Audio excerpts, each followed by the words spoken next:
Hi, this is Todd from thestringclub.com. This video is Violin and Viola Vibrato Part 1. There are two kinds of vibrato. One is with the arm and one is with the wrist. The very first thing you should do is try these two different types and see which comes more naturally. With my students, there's usually one that seems more natural, and it kind of makes sense to just go with that. Whatever seems immediately most comfortable for you, just try that for a while. Doesn't mean you have to do that forever, but it's good to get started with what seems to work most naturally for you anyway. The first way to decide which one you're going to do is to try them both with a special technique where we play up on the top of the instrument, up here. So what I do is I'll take my thumb and my entire hand and slide it forward until it stops right there. And then instead of playing on the string, I'll play up on the top of the instrument like this. And I'll use my pinky so you can see it's an easier finger to watch. So here is a wrist vibrato. Notice that my arm isn't moving, but my wrist is. The thumb should be stable right here. It can wiggle a little bit back and forth, but it shouldn't slide or come up or down or anything like that. Watch the thumb. It should stay in one place. And the wrist should touch the bottom edge of the violin right about here. You'll know it's right if it feels like that's the point where you can extend your wrist the most. Some of my students will start like this. And you see how some of the motion is wasted by going underneath the violin? So make sure you're up tall, up against the bottom edge, and that pivot point will give you the biggest possible motion there. So here's that wrist vibrato again. Notice that I'm starting with a very high curved pinky, and when I extend my wrist, it flattens out. I want to flatten that finger completely out. It's very important that you have very short fingernails. If your fingernail is long, even slightly, it'll tap the top of the instrument, slide around, and it'll feel very uncomfortable. Vibrato just simply does not work. So cut your nails very, very short. And keep cutting them short, and eventually you'll have more skin here that will contact the string. And it won't have that uncomfortable feeling of tapping your nail against the instrument. All right, so that is a wrist vibrato. An arm vibrato is where we're actually going to release contact of the palm and do this. Notice that the finger's making that same motion. It doesn't matter if you're using the wrist or the arm. In both cases, we're starting with a very high arch and flattening out. Notice also with the arm vibrato that the wrist is mainly straight. It'll move a little bit, but pretty much straight up and down.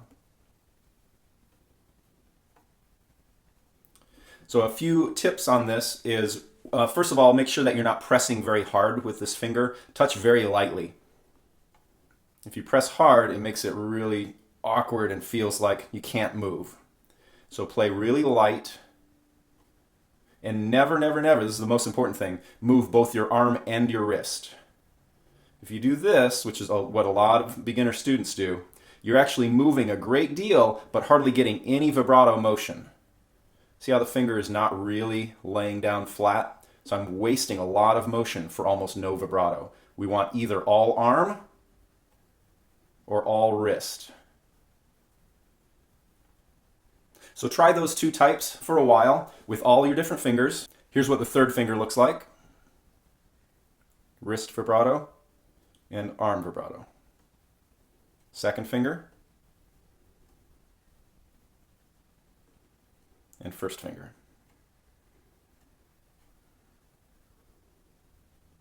For most people, the second and third fingers will seem much easier than the first finger, and especially the pinky. The pinky will always be the hardest one to use. So practice that for a while, and one may seem to come easier for you than the other. And if so, try that, stick with that for a while, and see if you can develop that.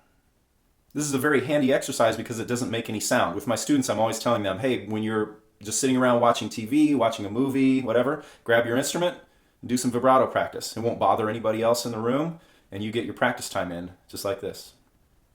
Both of these types of vibrato are very awkward motions that take a while to learn. Don't be surprised if it doesn't come naturally at all. In fact, to get a really good, useful vibrato, it takes most people 2, 3, 4 months in some cases. I really suggest that you practice it every day, at least a little bit. Spend a little time making these motions with all your fingers, because there's training that has to happen for this very strange motion that we have. And this up on top is actually the easy version. It becomes more complicated, more difficult when we have to actually play on the strings, and then even more so when we come away from the shoulder of the instrument. It's very important to be very patient when you're learning vibrato. If you have an idea that you're going to practice really hard over the next few days and master vibrato, sorry to tell you, that's just not going to happen. It takes a long time, a lot of repetitions. You have to be patient and work on it consistently to teach your hand this motion. In a very rare case, there's someone who just gets it pretty much right away, but that's extremely rare. For most people, it's going to take a couple months, maybe even more. But all that time and effort is worth it because it beautifies the sound so much, warms it up, enriches the sound, and also helps with contacting the string. You'll get less squeaking, you'll get less notes that don't have a good round sound to them. So vibrato really helps out in many ways. Once you've explored these two types of vibrato for a while, try it with a metronome.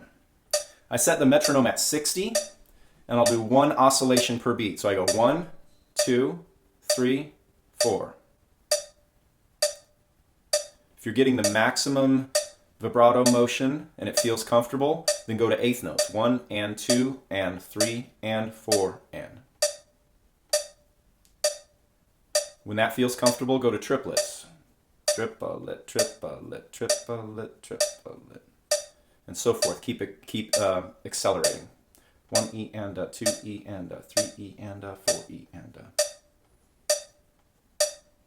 So that's all for step 1. That should keep you busy for several days up to a couple weeks of just getting used to this motion.